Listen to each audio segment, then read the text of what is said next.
Everybody likes to ask this question. What did you do before you were a health guy, and how hard was it to make the jump full time?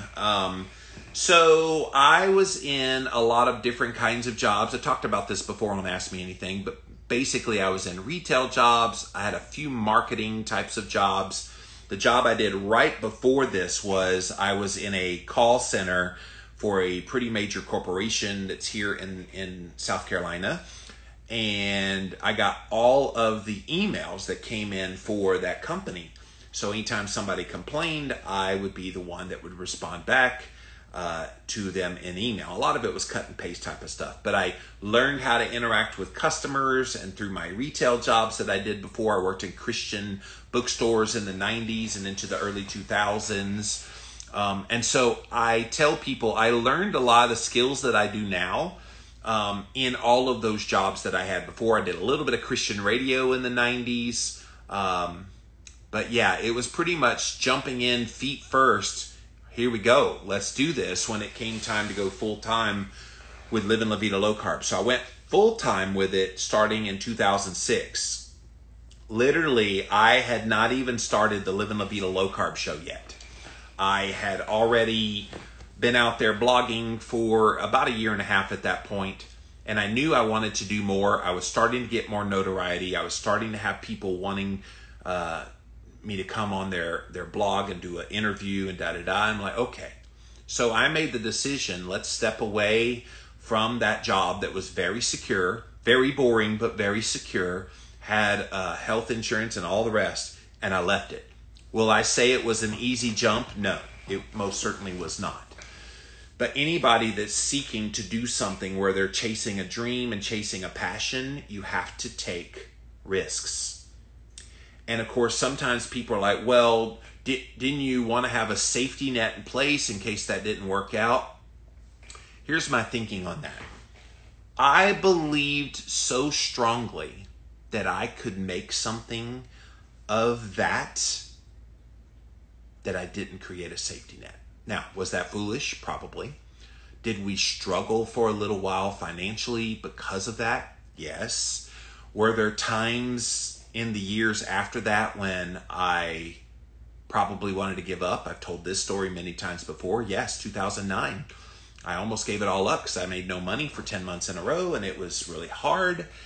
But when you have the passion, when you have the stick-to-itiveness, when you know and you pushed your chips all in on yourself, and you believe in yourself, you believe in what your gifts and talents are, you don't give up.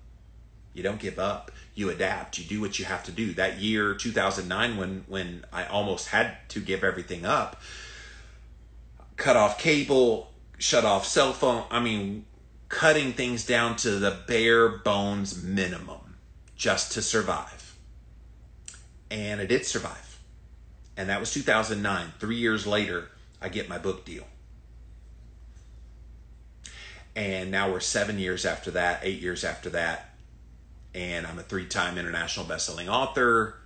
And 2020 notwithstanding, it's been a hard year for everybody. But I've been pretty darn successful in my career. But had I not made that initial jump in October of 2006 to go full-time with Living La Vida Low Carb, I never would have started my podcasts. And now that's what a lot of people know me most for, is my podcasts and my books. That wouldn't have happened because I would have given up in 2009. Like, I think back now, all of the risks that I took, and with every risk, guys, people always think about risk. Oh, it's going to fail. What if a risk succeeds?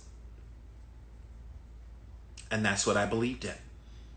I believed in me. My whole life, people didn't believe in me. And for once, I wanted somebody to believe in me. And I always hoped it was my family. Nope. I always hoped it was relationships. Nope.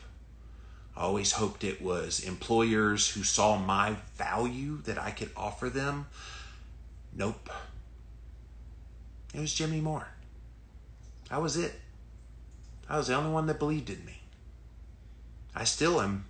Some days it feels like the only one that believed in me. Because when everybody else falls away, all I got left is me and the good Lord above. That's it. And so it was hard. I will tell you, Joshua, it was very hard. But I can tell you it was the most gratifying thing I've ever done. Being your own boss, calling the shots, making the direction of your life where you want it to go and not where somebody else wants it to go, there ain't nothing better. And there ain't no way I could possibly ever want to do anything else ever again. This is my life. This is my calling. This is what I was born to do, and I'm doing it. And now I get to be on camera every day to see you guys. I get to do podcasts and talk with some of the most extraordinary people in the world. I get to write books. I have notoriety and get to speak around the world. I have a pretty cool life. And I will never, ever regret my decision in October of 2006 to make this my job.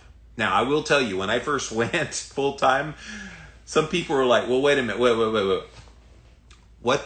What's your job? And at that time, it was I'm a blogger, podcaster.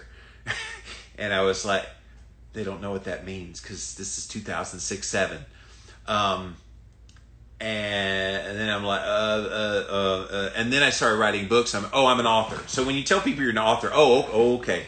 What do you write about? And then it kind of gets into it. But I remember when I went to the tax guy the first time, he asked me that question somewhere around 2009-10 when I hired a guy. And he said, what do you do for a living? I said, author. And he said, okay, yeah, author. Thank you for that question, though. I always love talking about how I got to where I am.